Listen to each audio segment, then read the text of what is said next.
considered various factors, including the cost factors, the macroeconomic environment of Ghana, subscription volume trends, among others, and discussed and provided input on several options considered by MultiChoice Africa, and arrived at an outcome that will deliver better value to all subscribers in Ghana. MultiChoice Africa has committed to implement an unprecedented increased value offer only in Ghana, and I repeat, only in Ghana, which will result in Ghanaian DStv subscribers getting more services for less. Depending on the DStv package or bouquet you use, subscribers will get between 33% to 50% more value. The new arrangement, effective from 1st October 2025, are as follows.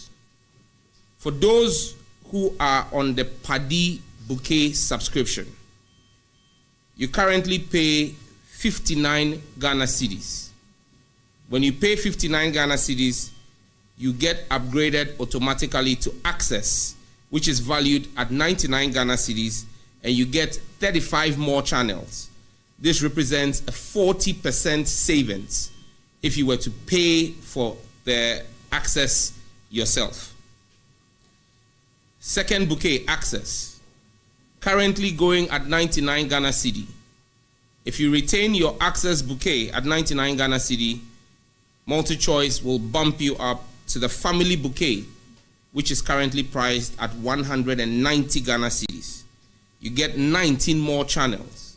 There is no restriction on a subscriber's choice of a bouquet.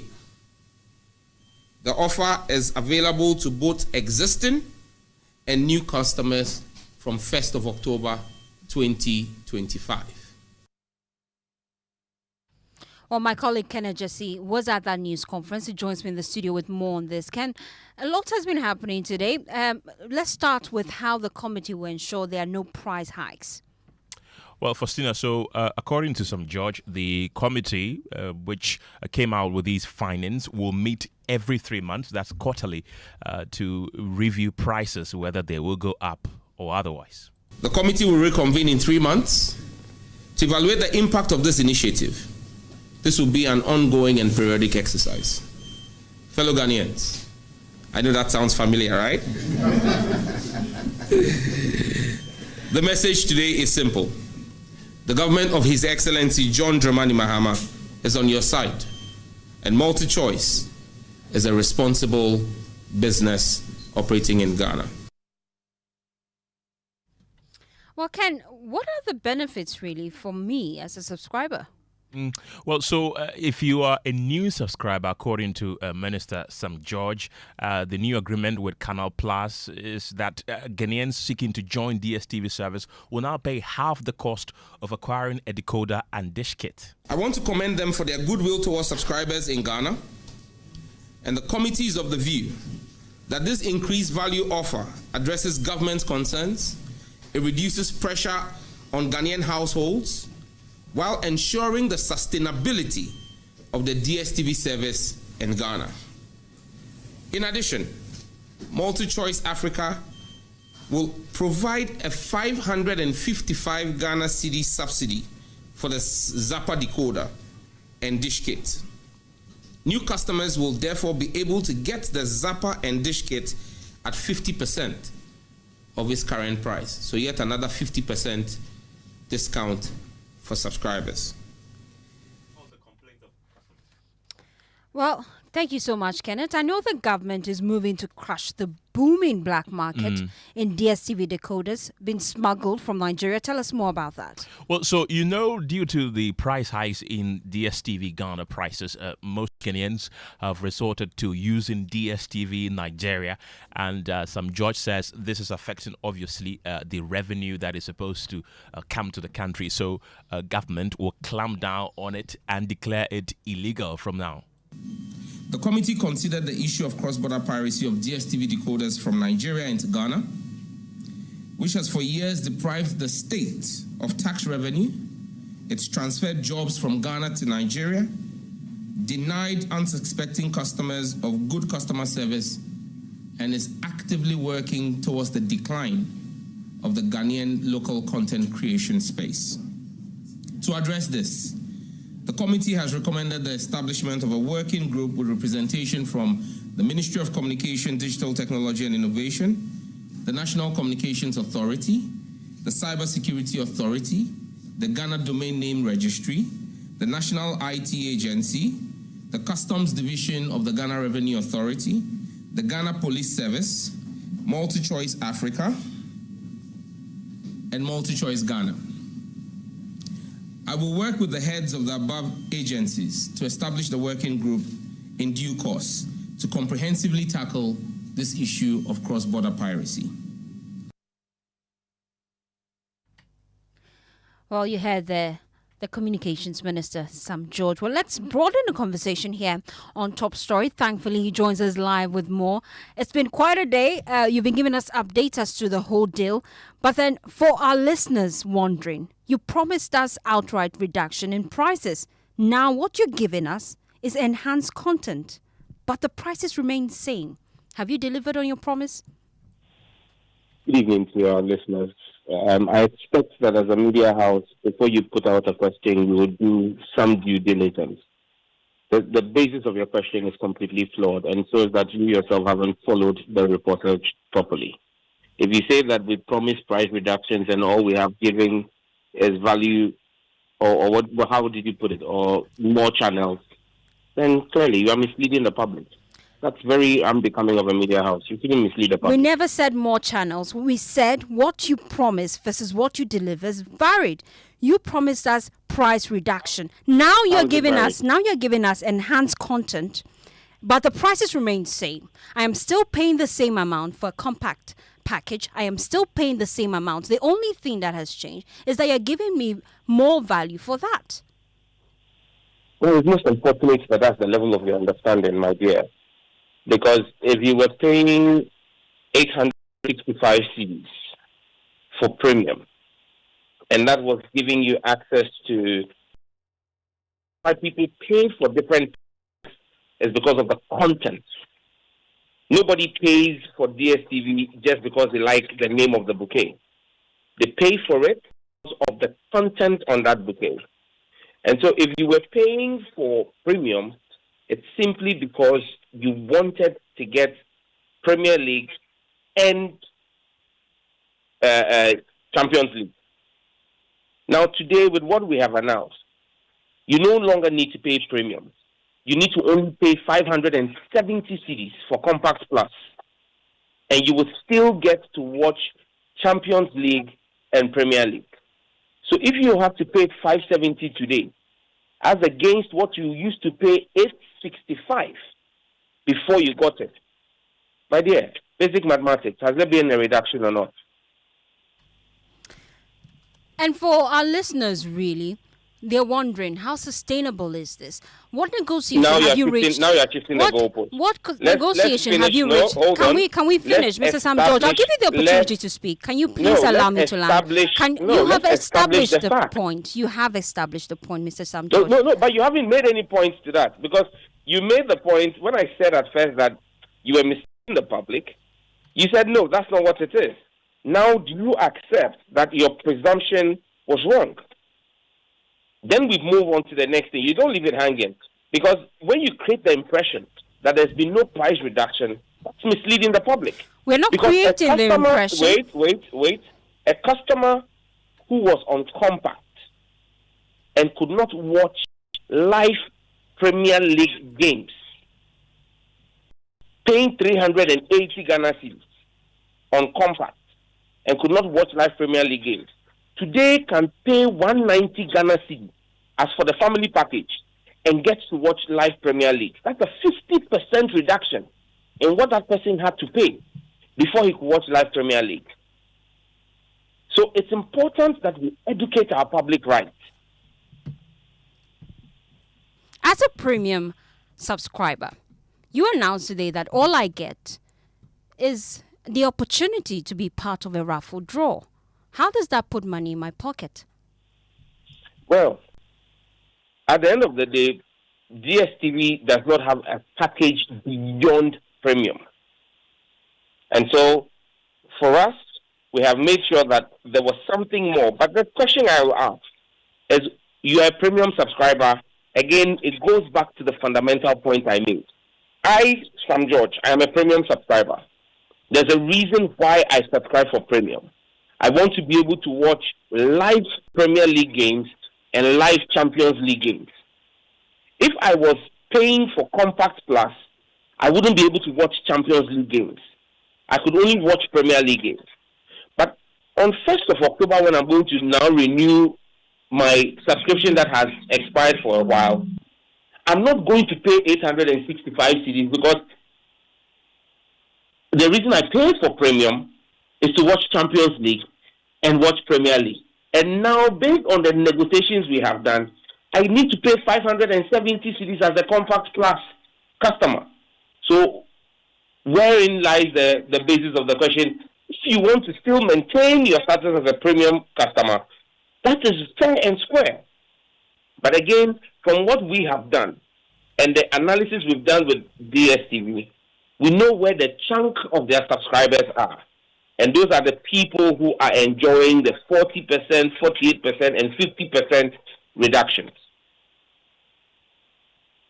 And today, we just heard from the MD of DStv. Tell us that they're in sync with this information you're giving us. But the big question we're wondering is, how sustainable is it? What has continued to sustain it? People said it was not possible. I mean, we had people sit on all kinds of networks, your sister stations, and say that the minister was on a frolic of his own. Nobody would respond to me. It would never happen. This is not what we want. It's a private business. Don't engage a private business. Today we have delivered. Those who said it couldn't happen, they should watch. They've watched and seen us deliver. They should continue to watch and see how we will sustain it. Another shocking revelation you made today was that in every one Ghanaian DStv combo pack, we have 5 other Nigerian packs competing. It shows how bad the black market is booming in this country. How do you plan to deal with that? It's part of the reason why we've seen the kind of reductions we've seen, or the kind of value additions that you have seen. Because what it does is it closes the arbitrage between what people were paying. The reason why people were paying for ghost boxes is simply the value. Because he's looking at what he has to pay for premium content in Ghana. If he took a Nigerian box and maybe paid for Compact or Compact Plus, he will get that premium content. So he will take the Nigerian box. But if today you give him the same opportunity here in Ghana to get that value, then there is no sense in anybody, except you just want to be unpatriotic. There is no value in you buying a Nigerian box anymore. Because don't forget, with the Nigerian boxes, you had the inability to get customer care service and all of that. So right now, the real reason was arbitrage.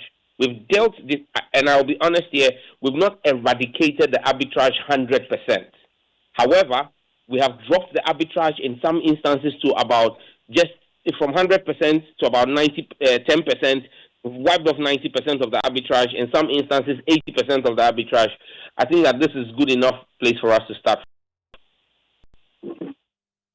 Let me bring in at this point MultiChoice Ghana, just to get updates on this, some of the key concerns you're raising. But even as we work the lines to get connection to them, Sam George, MultiChoice is pushing for a policy operation to ensure that they are making profit. How soon will they get that response? Sorry, I didn't get that. They're looking for what? MultiChoice is pushing for a policy to regulate the operation to ensure that they are getting the best part of this deal. And so we're wondering how government is dealing with that. I'm unaware that MultiChoice has made any such request. No such request has come to my knowledge as minister. Thank you so much, Sam George. He is Communications Minister. Join us here on Top Story. Top Story brought to you by Telecel Connecting Energies. Now, on the phone now is Ni Dagadu. He is the Public Relations Officer for MultiChoice Ghana. Thank you so much for your time here on Top Story. We've just been hearing from you. Usually when the minister has a news conference of such, like this today, we have MultiChoice coming up with contradicting statement. Today you told us you're on the same page. I'm right? Absolutely right.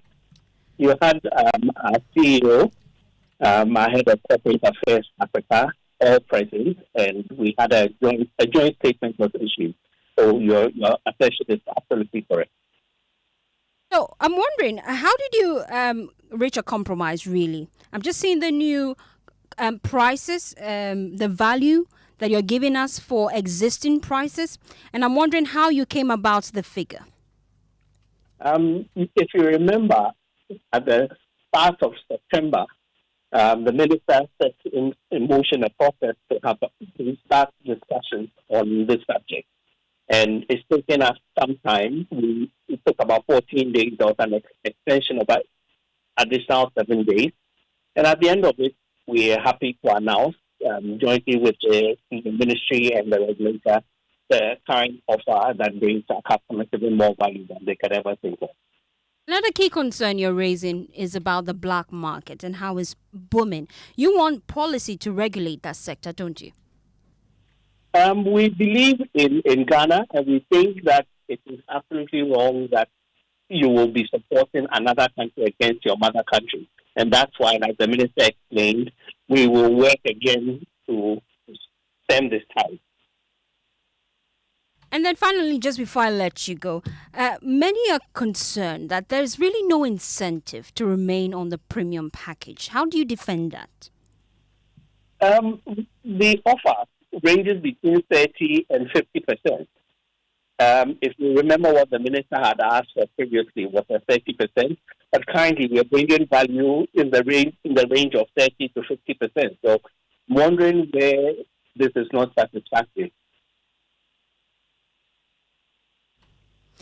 Thank you so much for your time here on Top Story. We've just been engaging Ni Dagadu, who is Public Relations Officer for MultiChoice Ghana. Join us on the line just to give us updates. And, you know, we've also been hearing from Director of West African Cuts International, Kofi Adumako Apia, and he has been responding to the minister's press briefing. According to him, the move will help to improve the services. Let's listen to him. We spoke earlier on the polls. The committee considered the issue of cross-border piracy of DStv decoders from Nigeria into Ghana, which has for years... We apologize for that wrong insert. We're just about to play you the voice of the Director of West African Center for Cuts International. Provide some level of hope and encouragement for Ghanaian consumers who subscribe to MultiChoice. And I think that if all the assurances are met going forward, I'm sure that its subscribership would be able to increase, and people will gladly throw away Nigerian boxes and buy Ghanaian boxes. And that's a big concern he raises today, that to every one legitimate box we have in the system, there are 5 other boxes that we've gotten from other countries. And the concern really is about how that is infiltrating the system. And government is already telling us that they'll be moving in to impound some of these boxes. But how realistic is that really? I think it's how realistic it is. I think that we should leave it to the security agents and then the ICE to weigh in on that matter. If we are subscribers to the network, as I'm saying, it means that we are going to, MultiChoice going to get more subscribers. What it means is that people will not have any incentive to use the stolen boxes from Nigeria, but rather they will use boxes from Ghana, and then government of Ghana will also get taxes from it.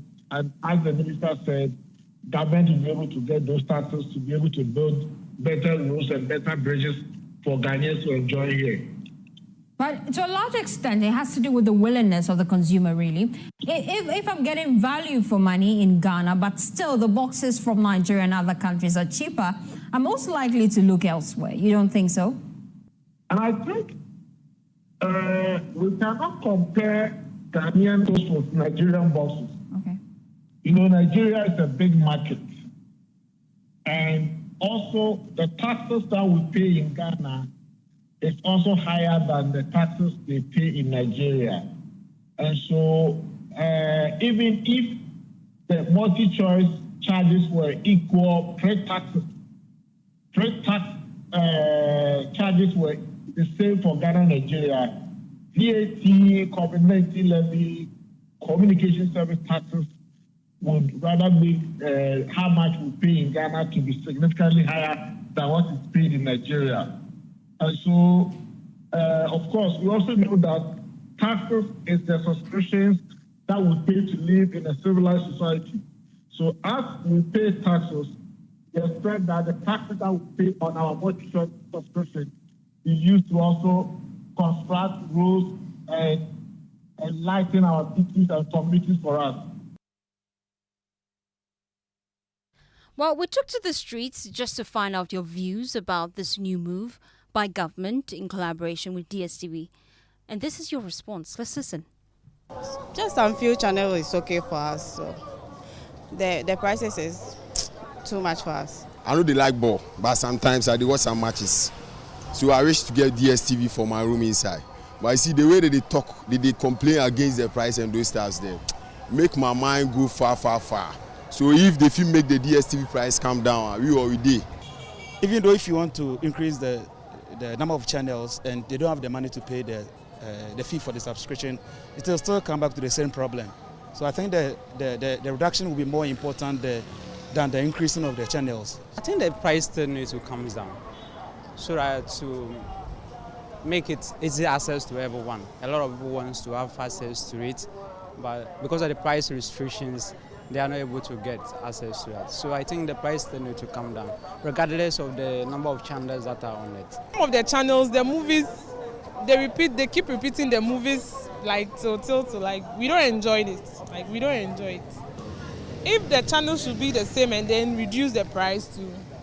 These days, a lot of people are busy. Like, I don't think you can even watch all the channels on your DStv. And I'm speaking for myself. I haven't even watched. I just have like 3 favorite channels that I watch. So I don't think adding more channels to the already existing channels would actually make a deal for us. They should just work on the prices. Well, you've just been hearing some individuals on the streets of Accra share their thoughts on this. You can also share your thoughts on all our social media handles. We're Joy 99.7 FM. My name is Fostina. Sarfo, that's how we wrap up Top Story. Up next is News Night. Month this September under the theme Connecting the Next Generation of Entrepreneurs. For our young emerging entrepreneurs, this month is loaded with major vibes tailored to your growth and ambitions. Sharpen your skills at the Telecell Business Runway and the AI Workshop, and connect with other change makers at our very first Telecell Red Mixer, an exclusive networking event. There's more. Unlock tailored products designed to match your unique business goals this Telecell SME month. Your time is now to transform your genius into impact. Keep up with all the action by following Telecell on social media for updates, or visit our website www.telecell.com.gh/business. Telecell, connecting energies. Couldn't sleep at night. Mosquitoes will be whining in my ears, bugging me all night long. Till I got a remedy. Now I'll be spraying them away with holy insecticide spray. Me, I go spray them away with holy insecticide spray. When I sleep, me dana mada with holy insecticide spray. Holy mosquito coil, holy multi-purpose insecticide spray. Dana kron kron. For bulk purchase, call 0302 681582. This advert is FDA approved. No. You look so relaxed and cheerful these days. What's your secret? No secret, Kofi. I just sorted out my retirement with Shield Pension Trust. You should talk to them. Retirement? A small time before pension. Share. The earlier you start, the better. And Shield Pension Trust makes this so easy for you. They've got amazing plans to choose from. I even signed up for the Shield Cedi Crow a day personal pension scheme, which lets you save as little as 1 Ghana cedi a day towards your retirement. Isn't that great? 1 cedi a day. Exactly. And the best part is, I sign up automatically on the Dachia Promoting Plan, which guarantees me medical insurance when I go on retirement. Hey, you've convinced me. I need to sign up now. Kofi is making a move to secure his future and health insurance when he goes on retirement. What about you? Go to Shield Pension Trust or call us now on 050-915-0253 and we'll guide you through securing your pension tomorrow. Shield Pension Trust, into the future with you.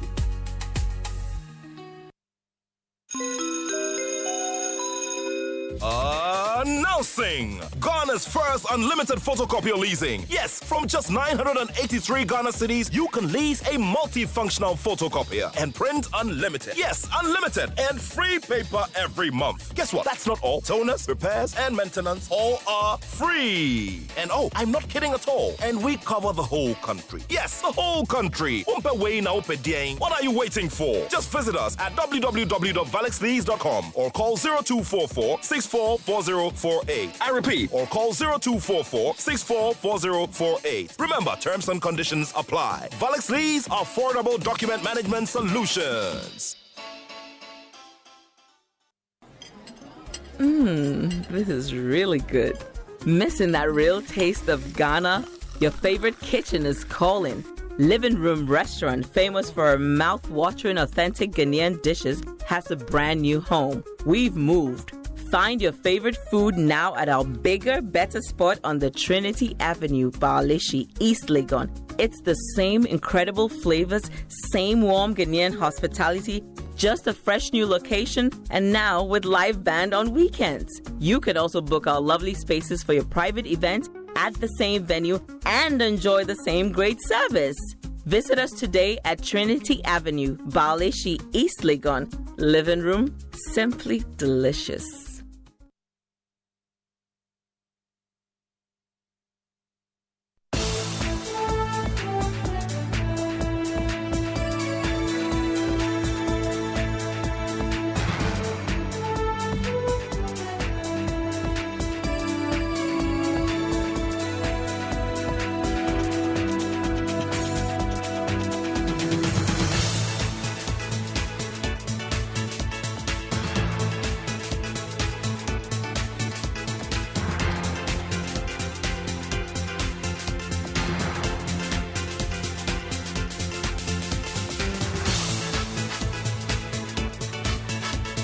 In the next 60 minutes, your news night. Former Managing Director of Box dismisses claims of opacity, massive fiscal leakages, systemic fraud, and governance failures in Ghana's suspended gold for oil program. More, as he says, if any wrongdoing is uncovered, the law should be allowed to take its course.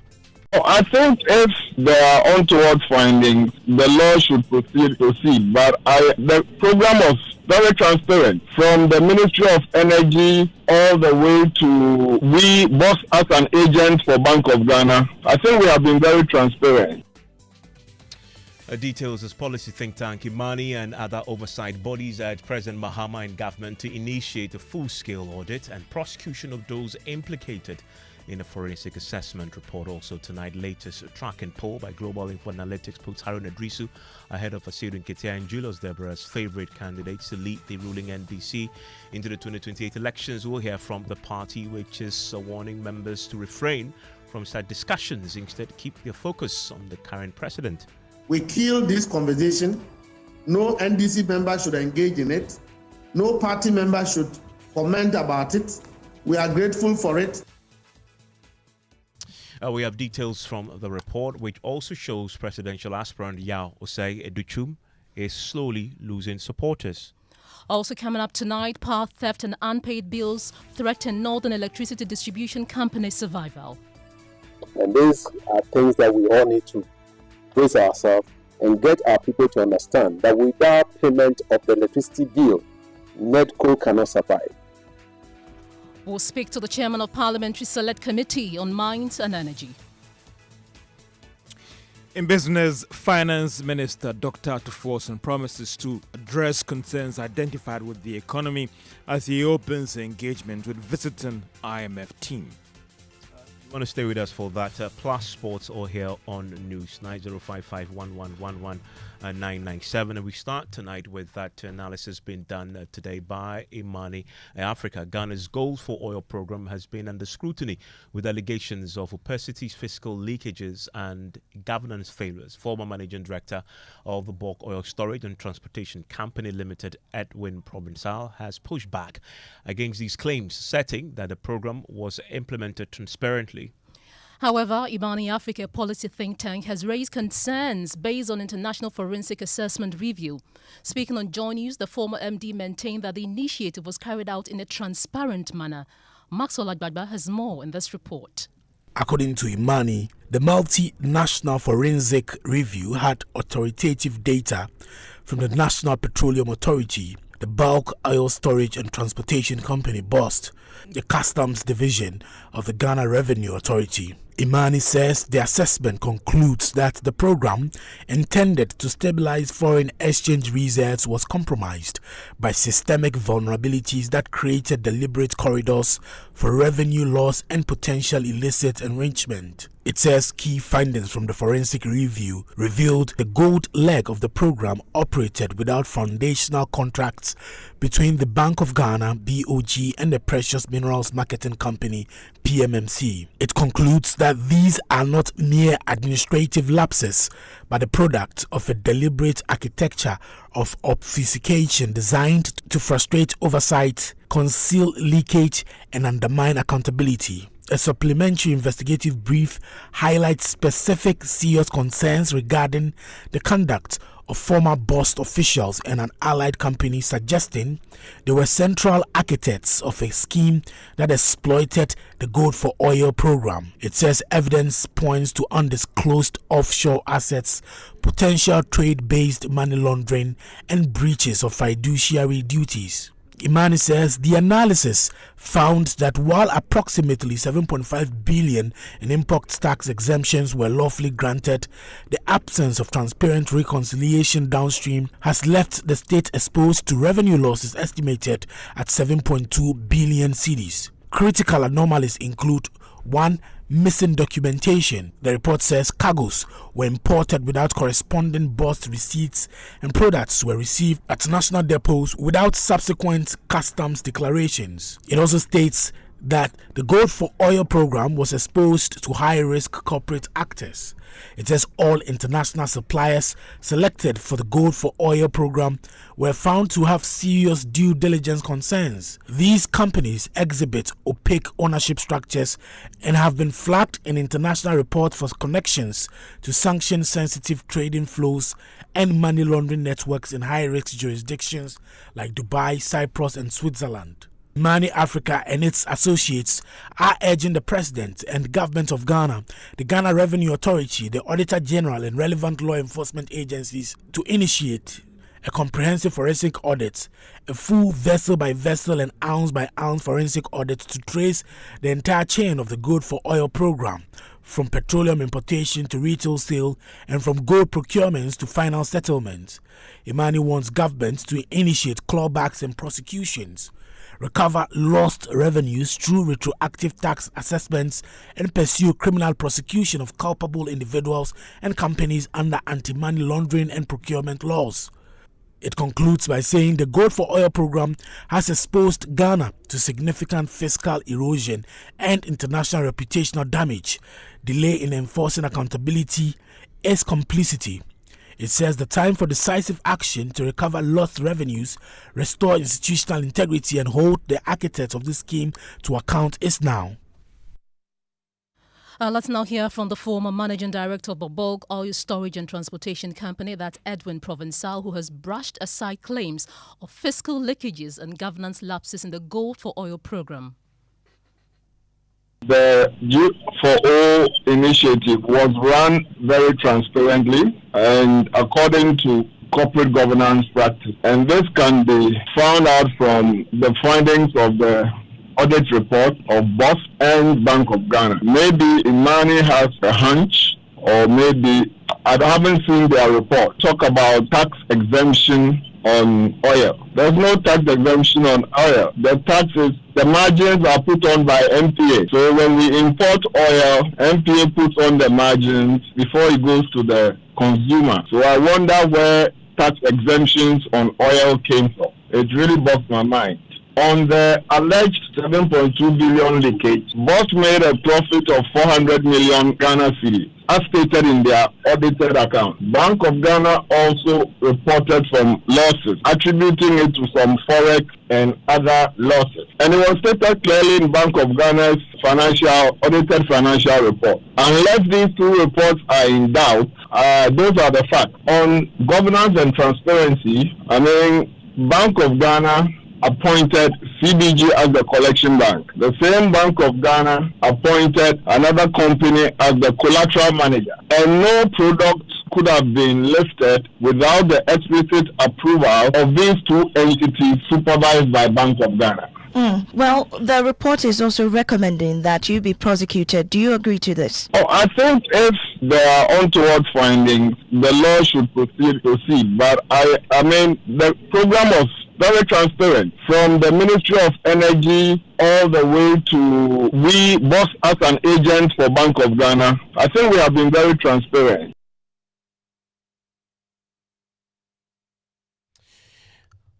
And that there is a former head of BOS speaking to us earlier on the midday news. We'll get Imani's Profi Ajiman pretty shortly on the findings in this report. But I want to bring in former Deputy Energy Minister under the former administration, Andrew Mensah, who's joining us on the line right now. He has personal knowledge of the Go for Oil program, as he was very instrumental in the policy draft and implementation.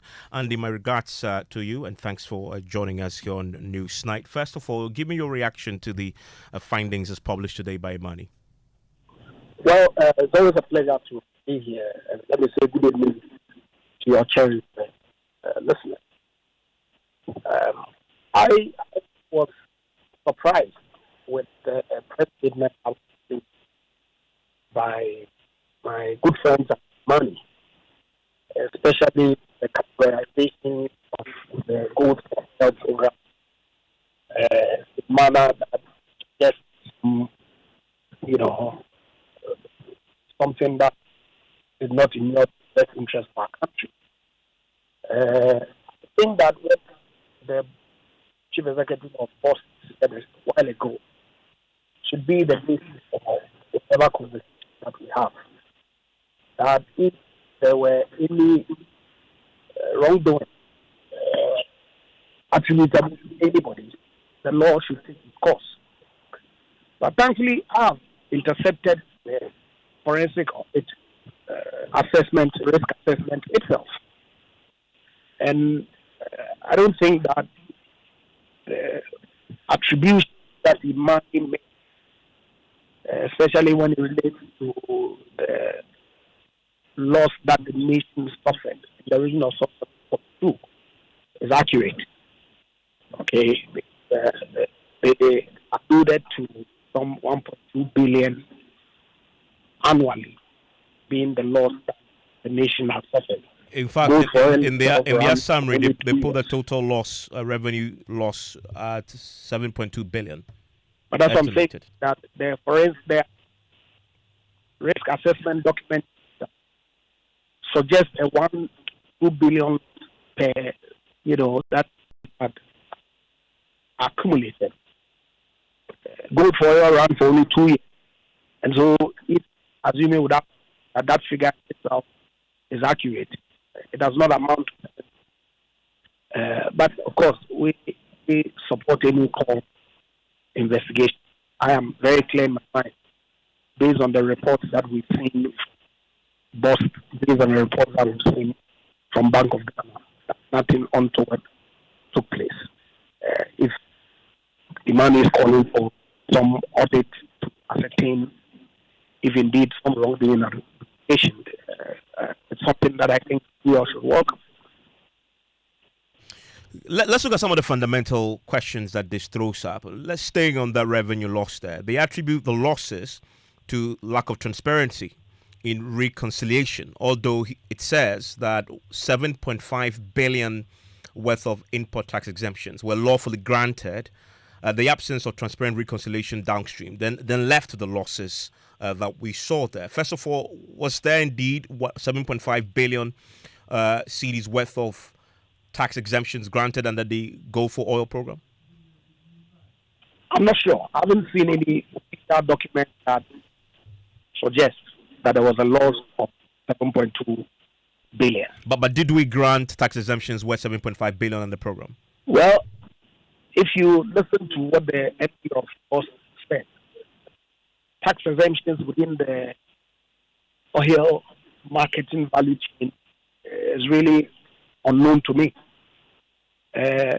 The taxes and levies are imposed at the pumps, and that's what runs through all the way to the commodity itself that has been imported in. Okay, it's the final consumer that pays all the taxes on the commodity that imported. And so, yes, that some taxes was granted, I do not know where that's coming from. So, Imani provide us with better and better protocols, the nature of the tax, how it's granted, and how they arrived at the 7.2 billion. Also in the report that I see here, as summarized by Imani, they talk about lack of documentation to cover some of the products that we received. And questions were raised about money laundering. For example, a supplementary investigative brief, to quote what the summary says, highlights specific serious concerns regarding the conduct of former boss officials and an allied company, suggesting they were central architects of a scheme that exploited the Go for Oil program. Evidence points to undisclosed offshore assets, potential trade-based money laundering, and breaches of fiduciary duties. Were there offshore assets part of this deal, part of the Go for Oil program? Well, I wouldn't know. I wasn't an official of boss. I cannot pretend to hold brief. If Imani, through this forensic risk assessment, identified wrongdoing, certainly there has to be an investigation to establish that some individuals profited from the policy that had a clear objective, introducing this intervention to ensure that the commodity that we imported into Ghana, the prices were low, because obviously the fundamentals at the time had become such that it was important for government to think outside the box and bring in interventions that help in controlling petroleum at the pump. And that objective was largely achieved. If some assessments have been done and some individuals have formed to conducted themselves, a subject that cannot speak. The verdict is that the entire program was opaque, it lacked transparency. Do you accept that criticism? That's what I have the need for, because I'm not so sure whether the central bank, with all the rules that based on that, would engage in an opaque transaction. Gold for Oil was a simple, straightforward transaction. The government of Ghana, with financial support from the Bank of Ghana, purchasing gold through PMNs. That gold was externalized through two channels. Barter, which is barter channel, or direct sale channel. Some people applied to supply the finished products under the program. An assessment was made, some due diligence was done, and the requisite contracts were signed with them. They delivered the commodity, and the system that has been put in place at BOS then offloads it to BDCs in country, receive proceeds through the bank, and the banks then transfer funds to Bank of Ghana, put them 10 buy gold. was very strict, transparent, and so to suggest that some opacity associated with from where I sit, don't see it. And it will be good for look, like I said, I had the benefit of looking at the, if you permit, the audit alert gold for oil program forensic risk assessment. And it seems to me that a lot of assumptions, a lot of suppositions, there's a lot of conjecture contained in the document. Okay, Imani has indicated that they're not going to make that public for the good rule of this country to read it and make an informed assessment for themselves because of confidentiality need for investigation. Okay, so let's wait and see how government will respond. But I'm very clear. You've seen the Bank of Ghana report that tables or details how the gold was managed, its impact, forex, its impact on petroleum prices, in the losses that we made arising out,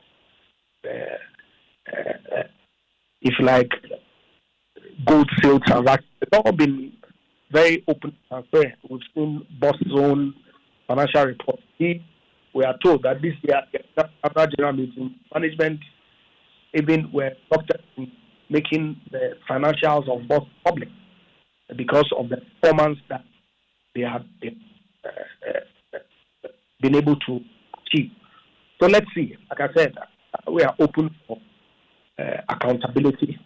If there's some individuals who are found culpable, thankfully the chief of Boss himself has spoken. He is open to avail himself of whatever, suspected wrong people say they are. Yeah, Andy Japamesa, thank you very much. Just because of the bad connection we have to you, but your substantive point is that you disagree with the findings and conclusions, that this was opaque and lacked transparency. I want to hear from you if you have any thoughts on this, former Deputy Energy Minister. Andy Japamesa was just talking to us there about the findings of the forensic audit that has been released today, published by Mani and others who had also done their own work, corroborating some of what we had read in that report. 05511119997. Now, Evans, tonight, breaking the law, breaking the bank. Ghana's right to information law is facing significant challenges with key governance institutions, including the Ghana Police Service, the Commission on Human Rights and Administrative Justice, SHRAJ, and Parliament, accumulating millions of cedis in fines for non-compliance. Between February and July 2025, the RTI Commission imposed penalties totaling approximately 5.6 million cedis on at least 60 public and private institutions. Here are excerpts of the investigative piece. The records show that as of the 16th of July 2025, the RTIC had imposed penalties of approximately 5.6 million Ghana cedis in 76 determinations involving 64 separate institutions. So far, 23 erring institutions have paid approximately 3.5 million cedis as penalties to the RTIC for breaking the law. Yet, a further 36 separate institutions owe the RTIC a combined total amount of 2,149,000 cedis in unpaid penalties. The figure is exclusive of interests that have accrued on some of the fines that have been imposed. In addition, the value of penalties does not include those that are being litigated in court. The Executive Secretary of the RTIC, Ms. Mina Mensah, stresses that the fines imposed do not serve as a substitute for the information that is imposed. The penalty we will collect, all right, and then we will ensure that you provide the information being requested. Meanwhile, the list of violators of the law is long and includes oversight bodies such as the Commission on Human Rights and Administrative Justice, SHRAJ, which is yet to pay a fine of 30,000 cedis. The Judicial Service of Ghana, also yet to pay a fine of 100,000 cedis. The Attorney General's Department, also yet to pay a fine of 50,000 cedis. The Public Procurement Authority, PPA, also yet to pay a fine of 100,000 cedis, the Ghana Police Service, which has paid 450,357 cedis, the Ghana Audit Service, which has paid 60,000 cedis, and the Parliamentary Service, which has paid 53,785 cedis. 5 institutions have paid the heaviest fines. They are the Agricultural Development Bank, a total of 1,365,000 Ghana cedis. Ghana Police Service, 450,357 cedis. The Ministry of Education, 260,000 cedis. The Social Security and National Insurance Trust, SNIT, 200,000 cedis. And the Lands Commission, 150,000 cedis. In terms of frequency, the Ministry of Education ranks highest with 4 penalties received, while the Ghana Police Service has received 3.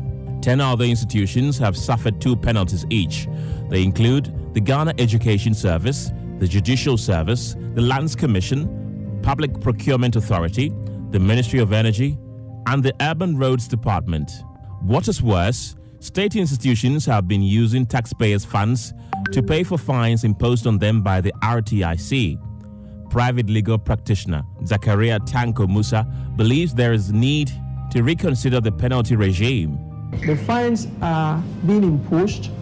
Institutions are still refusing to pay the fines. Some are willing to pay because for them, paying would even be better than being forced to reveal that information. And that's where we now need to look at, if you fine an institution, that money is not going to come from the person who willfully refused to provide you with the information. The money is going to be paid by the institution, so they don't suffer any damage. The irony of the fines is that while they serve as internally generated funds for the RTIC, they amount to a cost for the institutions that are paying them. That is our main source of funding when it comes to IGF. It's about the imposition of penalties on defaulting institutions. So, and also when we go to courts and then there are awards made, we also make some kind of monies. The overwhelming majority. Now let's get on the phone lines and speak to the journalist and producer of the investigation at Corruption Watch, Frederick Osiama. Good evening. Thank you for your time on Newsnight. First of all, just want to find out, how are the fines imposed when an institution refuses to pay? Really, what are the metrics used? Okay, so according to the RTI Commission, they look at a number of factors. One is the seriousness of the breach. They also look at the posture of the institution concerned. That is, if you are proving difficult after the complaint is filed to the RTI Commission and they write to you, you don't respond, they follow up, you don't mind them, they consider that as a serious matter. They also look at whether you try to obstruct the release of the information. Look at this. However, because we do not have a legislative instrument to the law, these things tend to come at the discretion of the RTI Commission. These are supposed to be codified in an LI, but because the LI is not there, they are not likely to find that there's a written down criteria for giving out these fines. But what they told me was that they look at these factors, particularly the seriousness and the posture of the organization. You mentioned the absence of a legislative instrument. Do I get the impression that you're advocating for this? Oh, yes. The Corruption Watch will work with a number of pillars. One of them is to influence policy. And so everything we do is geared towards influencing policy or legislative environment or the political environment of whatever we are tackling. So the Corruption Watch partners are definitely picking up this matter for advocacy to ensure that they push as far as possible. Also, some of the institutions mentioned are already battling the imposition of fines in court, and I just want to have your take on this particular issue. Hello, I lost you a bit. Frederick, I was just asking that some of these institutions that were mentioned are already battling impositions of fines in court, and what's your institution's take on that? Well, as far as we are concerned, our position is that if the information you are supposed to release was exempt, then the RTI Commission will not find cause to impose a fine on you. But once the RTI Commission sees a need to impose a fine on you, it means that you ought to have released the information. But I do understand that some of the institutions that are in court are parastatals. Okay, so for these ones, the parastatals and the private organizations, they have a certain unique argument that they are making. And I understand some of them feel that they are not public institutions. Okay, and so that's one gray area that an ally is supposed to address. But then, even before an ally, the law itself says that a private institution is supposed to provide information if it has information that relates to a public good, or it has participated in any public expenditure, So a contractor, for instance, would be required to provide information if anybody went to the contractor and said, well, you constructed this road. Yes, the road ministry is there, but in addition to what I get from the road, I want to ask you to provide, let's say, the details of the material that you use for the construction. You have taken public money to give, also produce goods for the public. So you are obliged to give the information. So, Frederick, we heard earlier from a legal practitioner, Zakaria Tankumus, and he's suggesting that indeed health institutions refuse to share information should be surcharged with penalty fines rather than having the state absorb the cost. You agree? I do agree, because actually somebody in the public sector also agrees.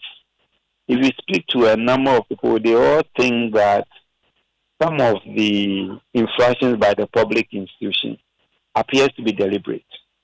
Because see, the first step is I write to an information officer in a public institution to give me the information.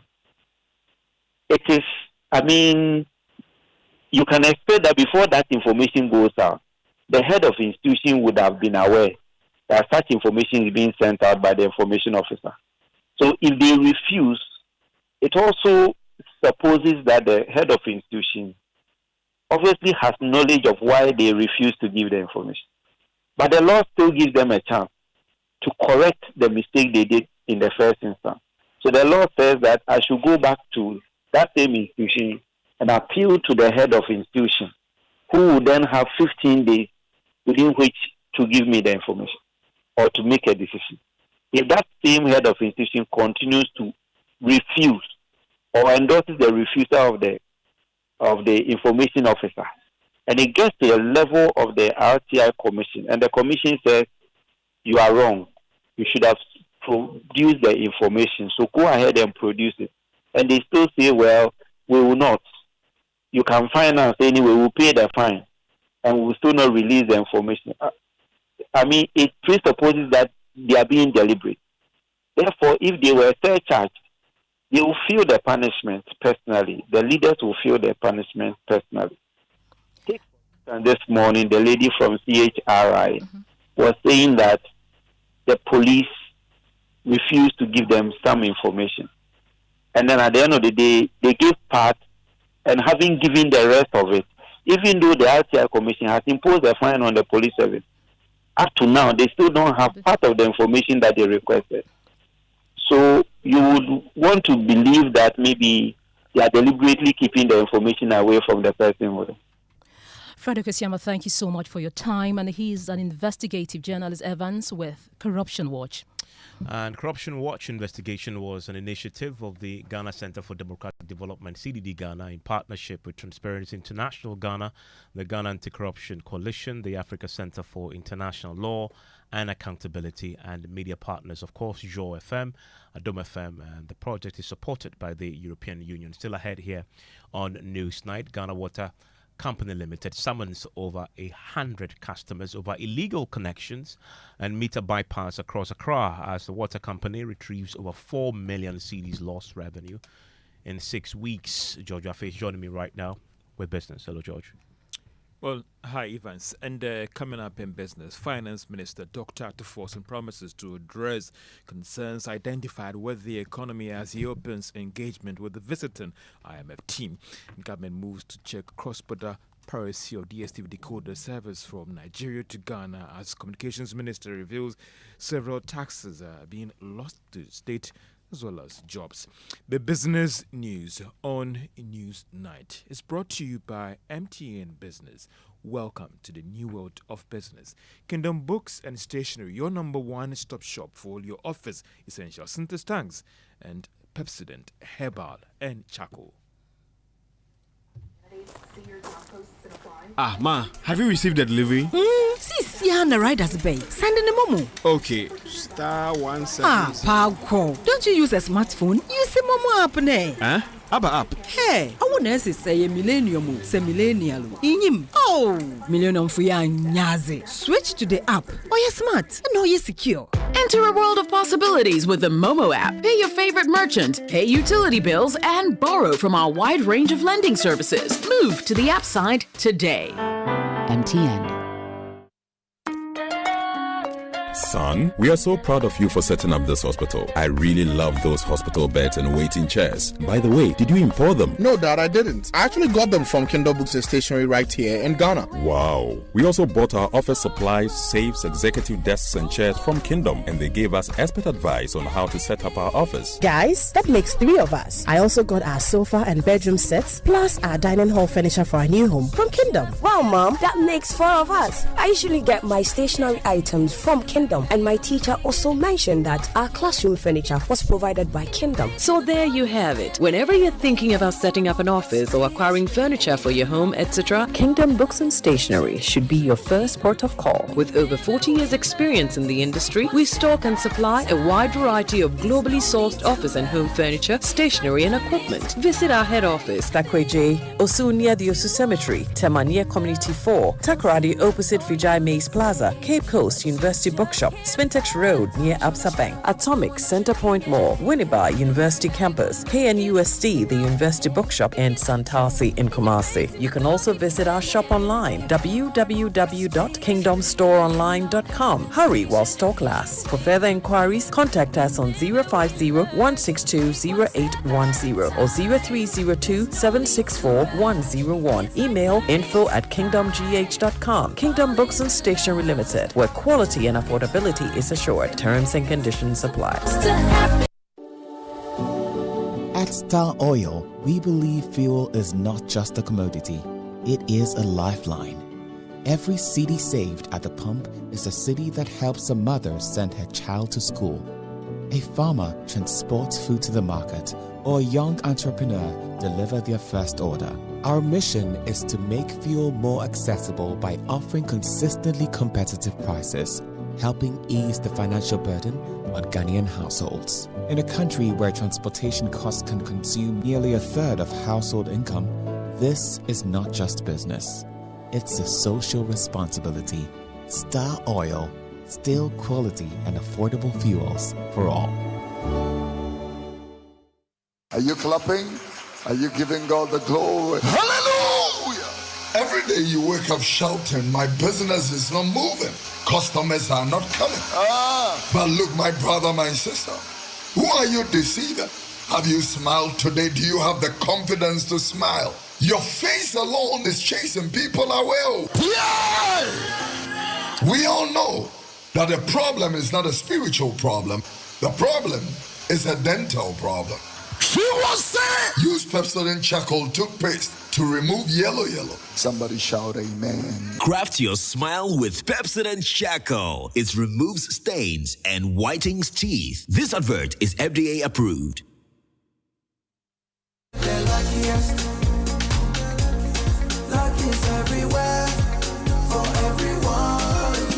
This year is going to be sweet. I don't just feel it, I know it, because the Luckiest Season 3 is back. And I'm about to show you how to grab your golden ticket. Just dial *712# and follow the prompts to purchase your ticket. Or go to theluckiestafrica.com, hit community tickets, and pick your lucky number. Or let the system do its magic.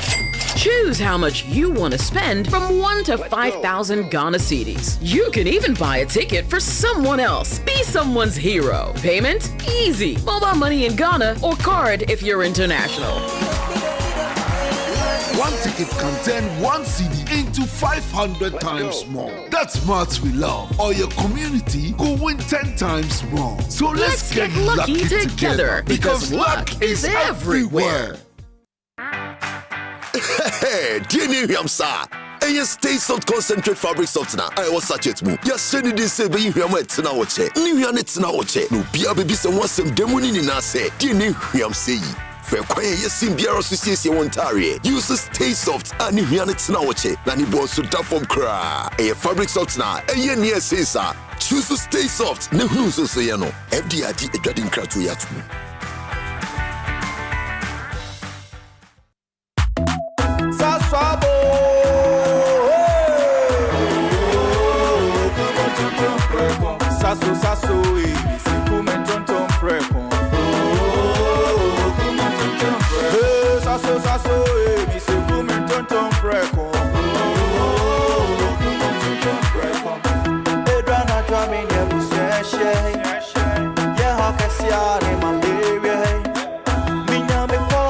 Sasso, every mosquito standing run away.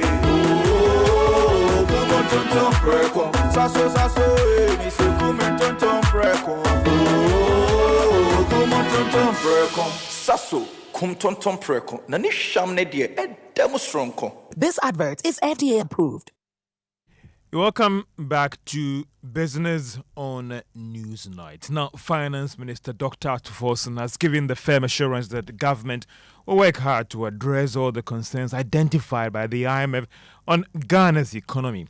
The Finance Minister said this when he received the visiting IMF team that are in Accra to scrutinize Ghana's program under the fifth review.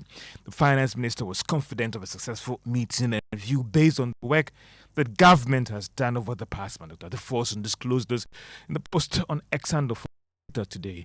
Now, meanwhile, economist Professor Peter Korte is optimistic that Ghana will pass this review mission.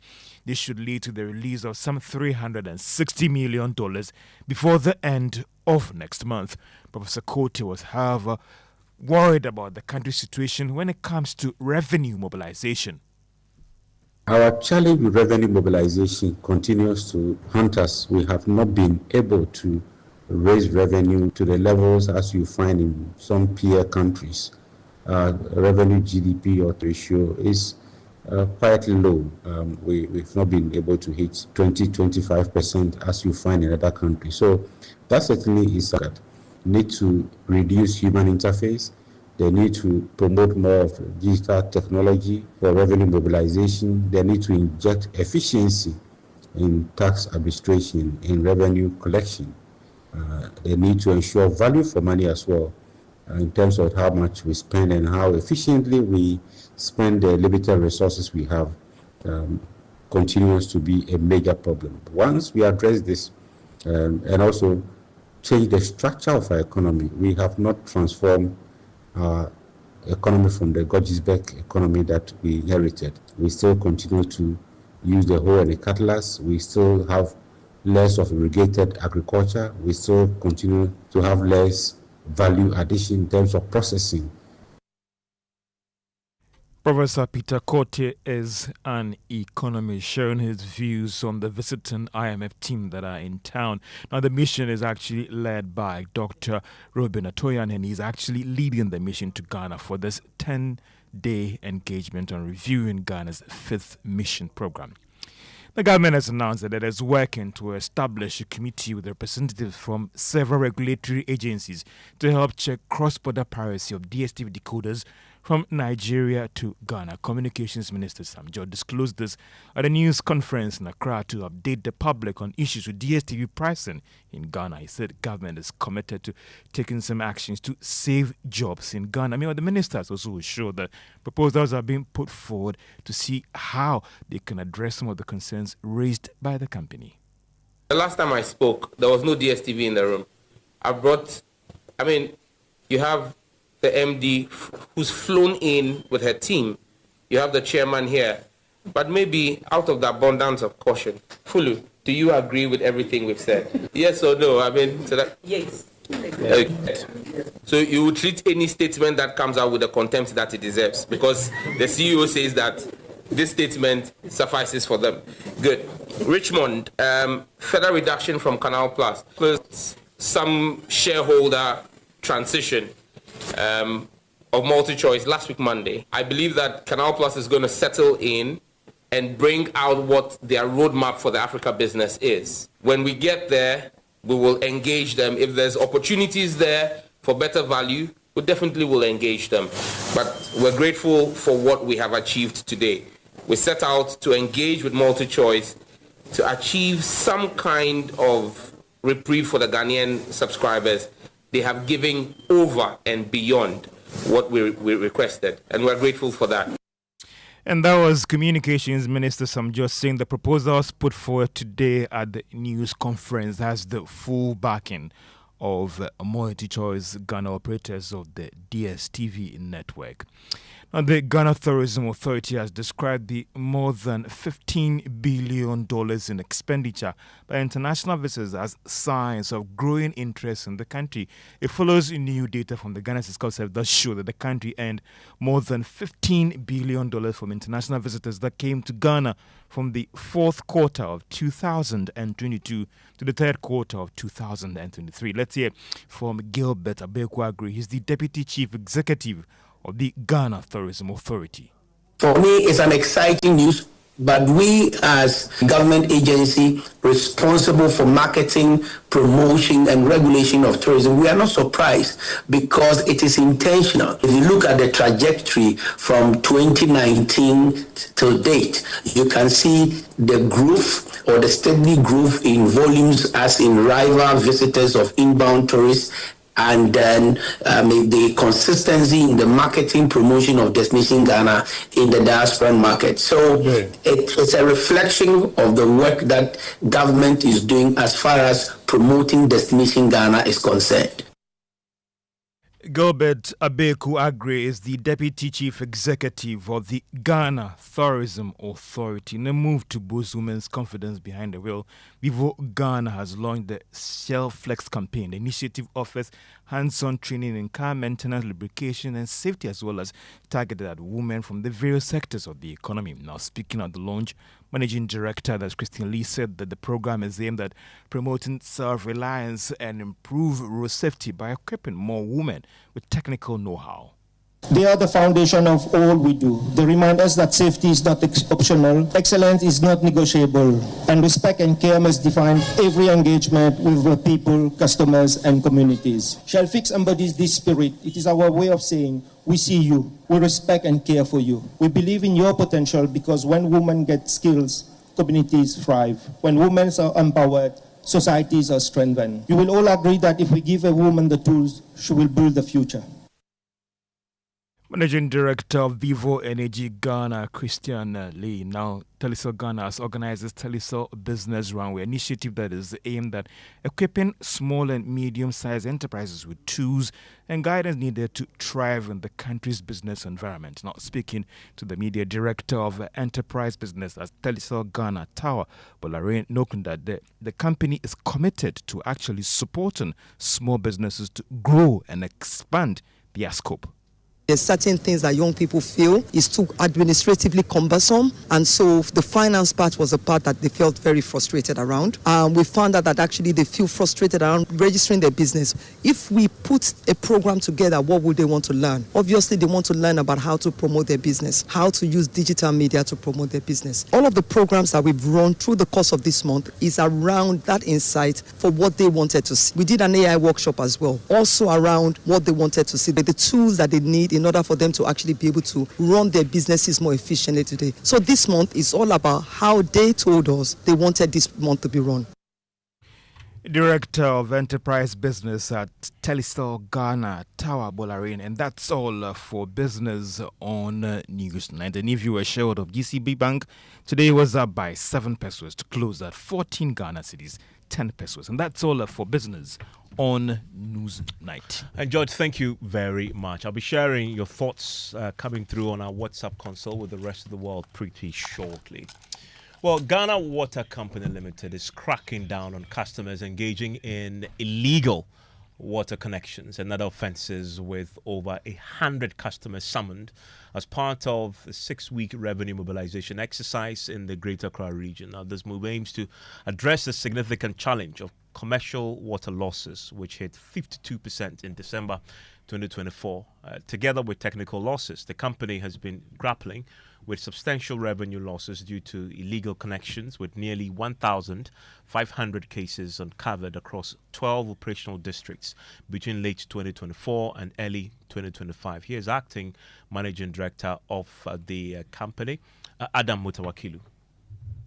Our non-revenue water was about 52% as at December 2024. So after a few months in office, I begin to understand how the system operates. And from July, I started implementing my policies. December 2024, it was 52%. Yes, non-revenue water. Specifically on commercial losses. Commercial losses, because of the way it is quite difficult for us to distinguish technical and commercial. But I can estimate that 80% of the water that we lose comes from commercial, not technical. These losses, driven by illegal connection, meter bypassing, inaccurate billing, and non-payment for water consumed, significantly impact our revenue.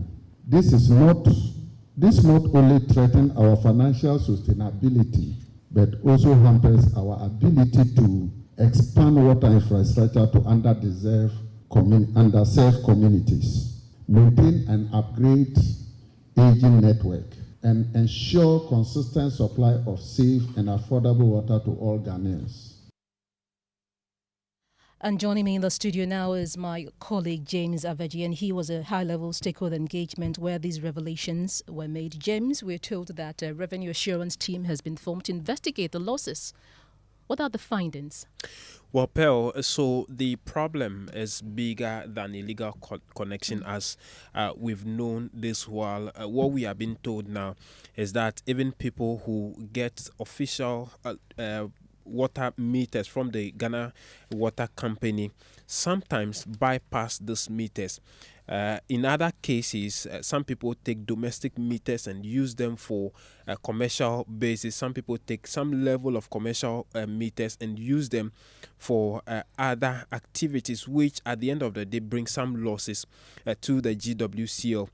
What we are told is that this revenue assurance team has summoned over 100 of such persons, where they said if they summon them, they bill them for the period within which they've been using these illegal connections. And within 6 weeks, they are able to bill this 102 people over 4.4 million Ghana cedis. Christopher Bofa is the lead on this team. Others can even go to the extent of damaging the meter that has been installed there, so that the meter cannot record the volume of water they use. There's no criminal acts they should be arrested and prosecuted, especially those doing the illegal connection. Yes, you are right. You are right to say it's an act of illegality and that can be arrested. But just as I told you, this is the way management wants us to go for now, to invite such people to come. For some, it's out of ignorance. Some also know very well that it's wrong, but they are still doing it. So this is the way we have started. Maybe going forward, we may take some of them on. How many of those people are on your list now? The list you said you. For now, within this 1 month and 2 weeks, we have 109 customers that have already reported at the office, and we have charged them various sums of money. How much have you estimated losing to? What we are losing is huge. Already gotten 4.4 billion out of that. 4.4 million Ghana cedis. 4 million. Yes. In 1 month. Yes. 109. So, James, we've heard right there from Christopher Buffa, the commercial manager, GCL, but the customers are mounting some strong defense. Tell us more about that. GWL, rather. Okay, GWL. Yes, now the company has been taken off, so it's now Ghana Water Limited. Customers believe that they are blaming the GWL for some of these issues due to their irresponsiveness if there's a call on them. The time they take to do that, as well as the high cost of meter to the customers, for which reason they find the illegal connection more convenient than dealing with the water company. Paying of the bill. Formally, they give us on the paper. Then we remember to go and pay. But now they are putting it on the phone.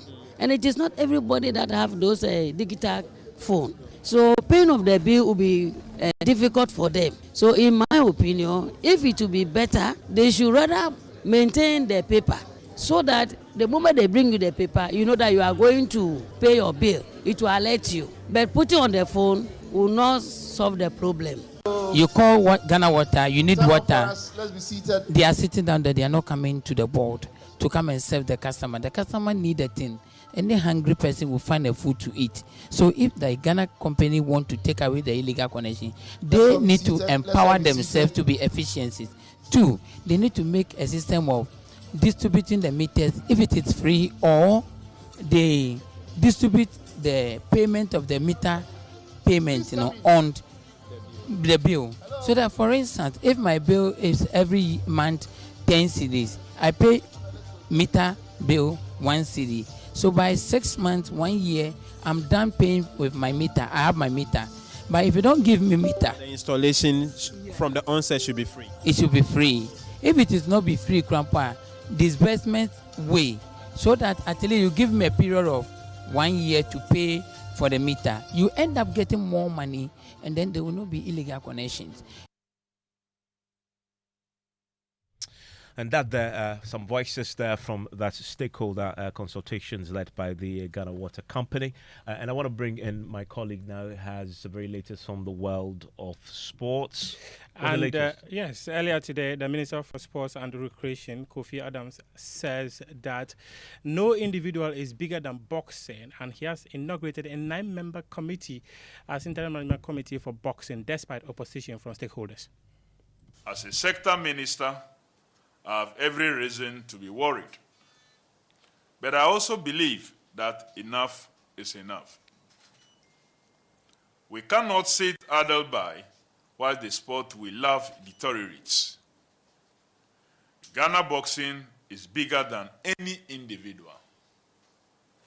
It is a national asset that must be preserved and nurtured for generations to come. This became necessary after the National Sports Authority suspended all professional boxing activities following the death of Ghanaian boxer Ernest Akushe. They have disbanded the entire board that was governing boxing in the country and inaugurated a new board to take charge. Muftal, thank you very much. So live your news now is on Joy 99.7 FM. Now, to some politics now, where the NDC is warning its members to steer clear of secession talk and instead focus on supporting the current president. The caution comes from the Deputy General Secretary, Musa Fagbande, even as a new Global Info Analytics poll places Harun Idrisu ahead of Asiru Nketia, Atufo Singh and Julius Debra, including Okideto Ablakwa, the Foreign Affairs Minister, as the man most Ghanaians expect to lead the party into the 2028 elections. Listen to Mr. Bande. He just came to power, okay? And we are even yet to give full account of our 1-year term. We are not there yet. Okay. In a proper context of power transitioning, there have not been a time that within 9 months, any government have come under the kind of expectation that we are under now.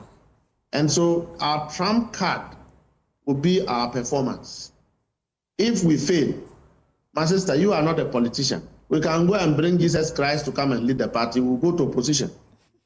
The only luck we have is that the alternative is not something that you want to venture in. Currently, they are enemies of the state, very disorganized. But we are happy that these polls are coming.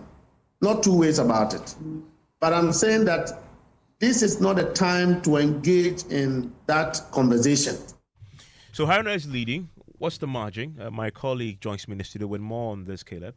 Yes, so Evans, Haruna Idrisu is leading the NDC's race with 30% of supporters indicating that they will go for Haruna Idrisu, followed by Asidu Nketia with 24 points. So that's a 6 percentage point margin. Then we have Ato Forsen with 18%, Julius Deborah at 10%, and Okujeto Ablakwa at 8%. So that's for the NDC's race. What about the MPP? So the MPP, the Vice President, Dr. Baumia, is still in the lead. He's ahead with 47%, followed by Kennedy Ejapong at 17%. Then we have Brian Echampong at 3%, while Yao, Edu Trum, and then Kwabena Ejapong stand at 1%. However, Dr. Baumia lost 5 percentage points from Global Info Analytics' previous poll. And this doesn't actually go to other voters, but we have more undecided voters coming up. Evans. A fascinating race indeed. The NDC, they don't have a race yet. Yeah. It's just speculation because nobody has declared an intention to run just yet. The MPPs, as we know, is in full swing. We are all looking forward to that showdown next year, end of January. Thank you very much there. And a few of your messages on our WhatsApp console just before we wrap up here on Newsnight. And Francis in Accra says MPP government officials again in another dubious and corruption fragrance deal as oil for gold. This deal that they say is good deal for Ghana is turning out to create loot and share, he says. This one says, Evans, I fully support the government stance that anyone who has misappropriated public funds must be made to refund. Beyond that, swift prosecution should follow. And then you have Charles says the difference between the rate for Compact Plus in Nigeria and Ghana is 400 cedis. This is what the minister should have addressed, not additional channels. And then you have a final one here from Martin says, tell the minister that I was previously on Compact Plus, and when the prices were raised, I dropped to Compact, yet I enjoy Live Premier League and Champions League on 223, 225, and 227. These are channels on the DStv packages. He says, what was taken from me as a Compact subscriber was the channel 222 and an additional channel on Sport package. So maybe a further explanation will help. A few of your thoughts there on our WhatsApp console. That's it for Newsnight tonight. My name is Mensah. And I am Pia Lofuri.